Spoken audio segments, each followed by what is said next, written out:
Oi, pessoal.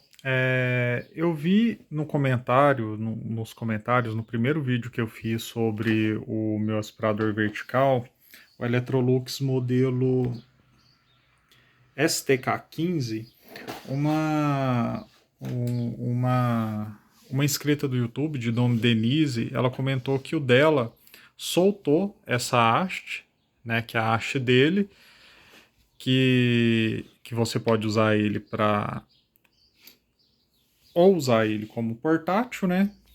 Ou usar ele com essa haste para ele se tornar um aspirador vertical. Ela diz que essa travinha do dela soltou, né? Que enquanto ela usava ele, soltou sem ela querer. Aí eu fui observar que no meu, realmente, essa travinha de plástico aqui me parece ser bem frágil, né? É um plásticozinho bem frágil. Só que o meu até agora eu não tive problemas. Então, assim, e principalmente porque eu estou usando ele apenas como vertical, eu não fico tirando e colocando ele. Mas eu imagino que para uma pessoa que semanalmente tire e coloque essa área várias vezes, eu não vejo essa haste durando mais de um ano, tá?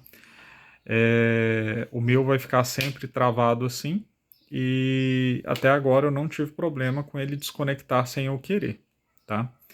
Ela pediu para eu mostrar ele usando, e realmente eu ando usando ele. Pode ver aqui, já tem uma sujeira aqui acumulada.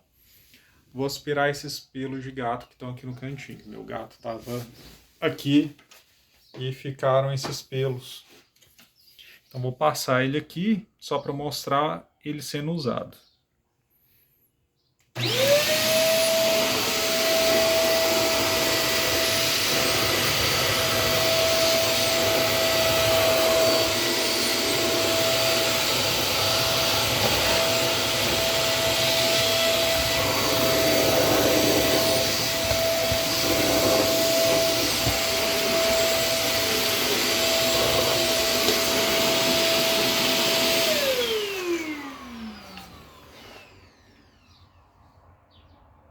Limpinho.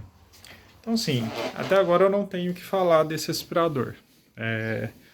Modelo STK15 da Electrolux. Até agora tenho gostado bastante dele.